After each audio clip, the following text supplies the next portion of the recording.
That really doesn't engage that slot very well. I mean, I got to have a stronger spring to force that in there. But oops, sorry, I'm all over the map. I need a stronger spring to force that in there, but it just doesn't look like that lines up very well at all. Welcome back to the channel, everybody. In the previous video in this series on the Camelback drill press, I was trying to get this handle mounted on here and struggling, trying to, you know, get this dog to engage the notch in the shaft, and was gonna, you know, do some filing on the dog or the tenyon and some filing up here and sorry, up there. And I'm really glad I didn't do any of that, because I got to looking here and I go, it's a shiny machined surface. Something is supposed to be there. And then my slow-moving brain finally engaged and went, aha, something is missing.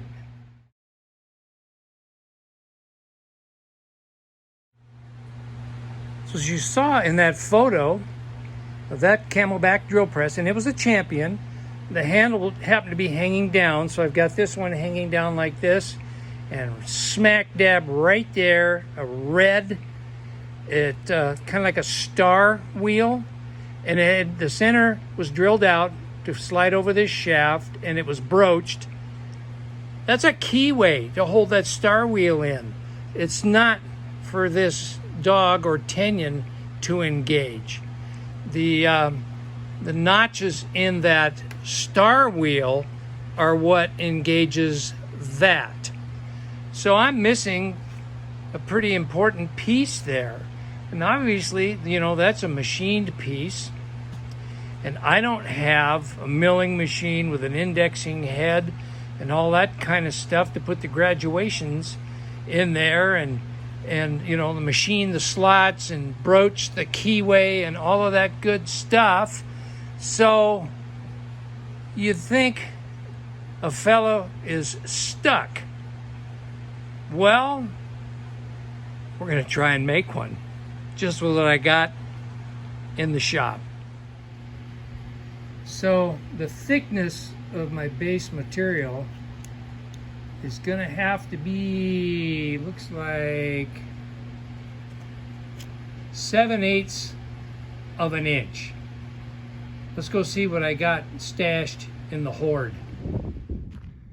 It's 5 o'clock in the afternoon and it is hotter than a $2 pistol out here. Sorry about wind noise. Let's see here. None of this is gonna be thick enough. Whoop. Gotta be smarter than the tape measure. That's 1/2 inch plate. This is, I think, the same. Yep. So was that. Oh wait, I think I have the answer right on the welding table. This piece of steel is always covered with junk. I forgot it was here. Let's see. Well, that's 1 1/16 inches. But you know what? I think I can make that work. So I need to figure out the diameter of that star wheel. And the only thing I have to go by is on the handle, kind of hard to see because of the paint, there's an arc of a circle here. So the diameter of our hole is 1.25 inches. Half of that is 5/8. So measuring from the middle of the arc of our circle to the edge of the hole, we've got 1 inch plus half that diameter is 5/8. So we've got a 1 5/8 radius tight to the arc right here, But we don't want it tight. We need clearance so the star wheel can spin. So I'll subtract 1/8 of an inch of that to get a little clearance. So 1 5/8 inches minus 1/8 is going to be 1.5 inches radius. So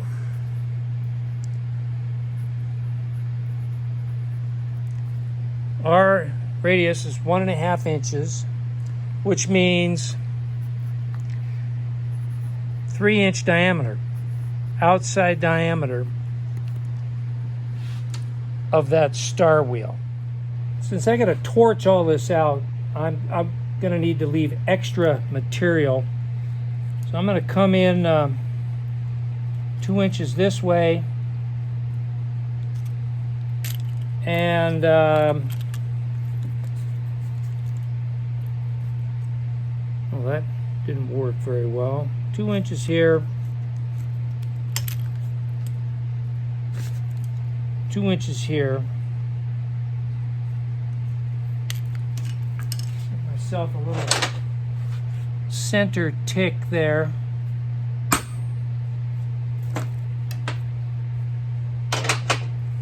So I've got a 1.5 inch radius, 3-inch diameter circle. I don't know if you can see that or not.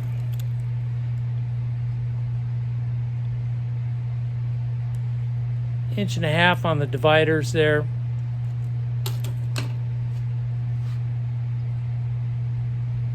I'm going to swing an arc.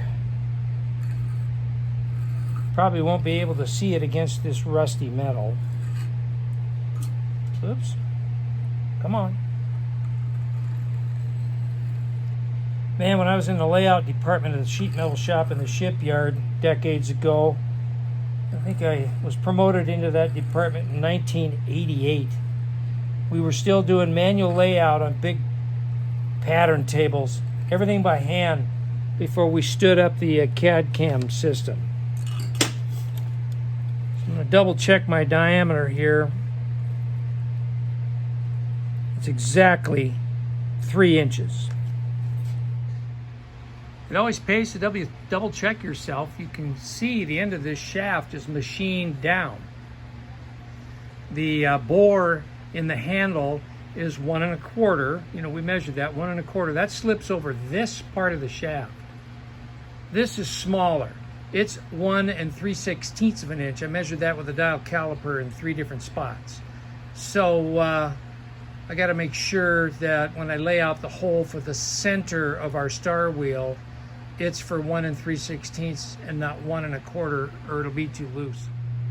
So regardless of the bore diameter and the shaft diameter, the center is still the same. So that shaft measured 1 3/16 of an inch diameter, which is decimal equivalent 1.188. Half of that is 0.594, 594 thousandths, which equates to 1930 seconds in fractional. My metric buddies are probably going crazy right now, but this is the system I've used my whole life. It works well for me. So I will set the dividers for 1930 seconds, and we'll scribe the circle for the shaft. For those of you who are in the it's close enough crowd, like me, 0.594, 1930 seconds is just shy of 5/8 of an inch. So I'm going to scribe that line. Oh, come on, stay in the divot.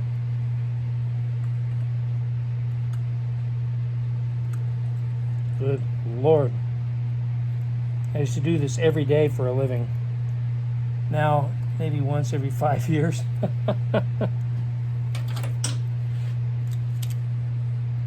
And that measures 1 3/16 on the nose.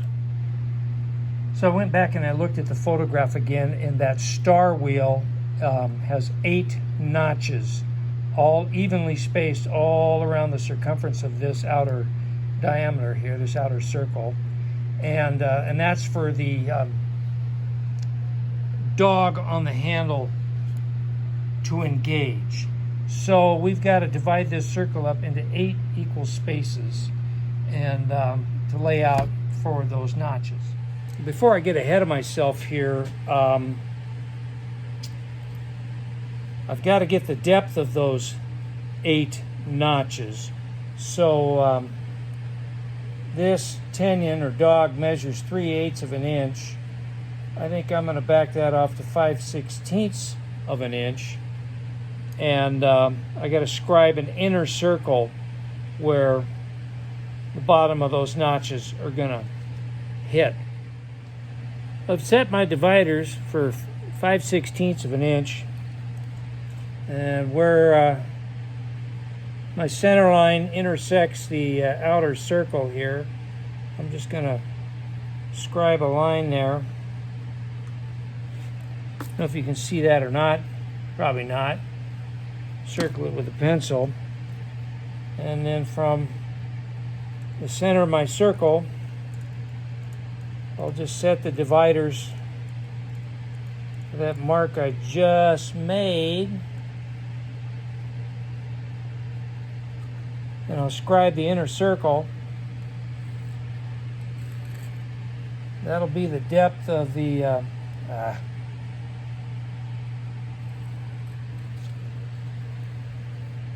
depth of the dog or the tenyon. I missed my center mark on my horizontal line. I had to redraw it, or rescribe it rather. Anyway, so I scribed my inner circle. That's where the this guy's going to bottom out.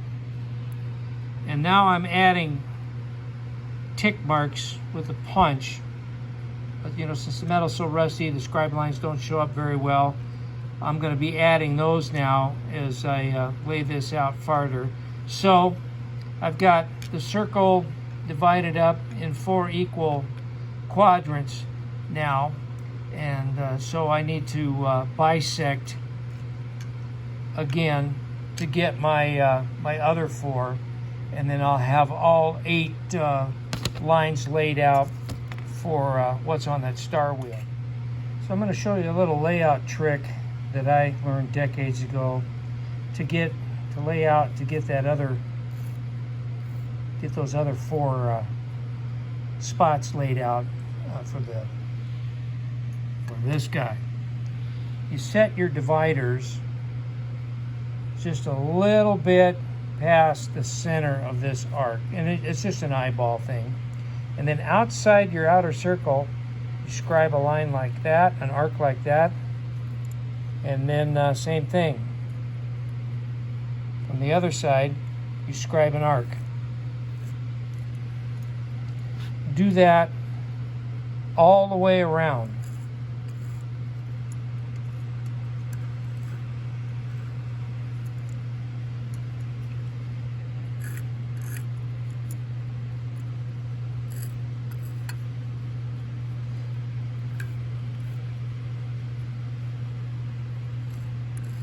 Now all you have to do is lay your straight edge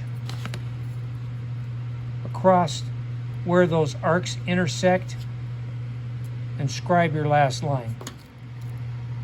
Well, I was way off on that line, so I took my punch and went around and with the light on to make sure my old eyes could see, and I put a center punch right in where each of those arcs intersected. And then I scribed my lines across here to make sure that was intersecting right here in the center.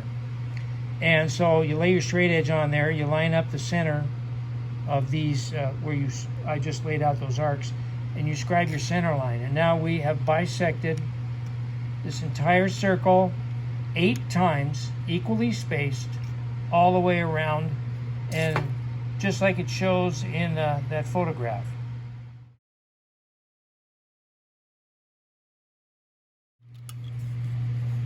So this guy is what? 1/4 inch wide? Yeah. Looking at it, it almost looks like it's tapered, but the bottom measures 1/4 inch too. So I'm going to, on each side of this, of these lines, I'll measure 1/8 of an inch scribe for the width of this guy, and I'll actually make it just a tick larger so it'll insert there, and I'll lay those out. And then I still have to lay out for the key, the Woodruff key that goes on the shaft, and I'll do that off camera because you guys are probably getting sick of all this layout. And then it's time to start cutting this thing out. I apologize if this is so difficult to see, but if I had cleaned this to shiny metal, it'd be even worse with the reflection off of shiny metal. So anyway, I've got all of these individual notches laid out for the dogs that are going to engage this guy right here. I measured off the inner line, the depth that this is going to sit in the notch. I measured off that, there you go, that inner line up 1/8 of an inch. This is 1/4 inch across here. I'm going to drill a 1/4 inch hole right there, which will, edge of the hole will end here, and then we'll cut out these individual notches. I do, oh, and I also kind of got a border laid out here where I'm going to cut this piece out before I start drilling. But I discovered two things. Number one, for my cutting torch, I don't have a tip anywhere near close enough to handle 1/2 an inch. And my oxygen tank is out of oxygen. So, as Merlin's old school garage would say,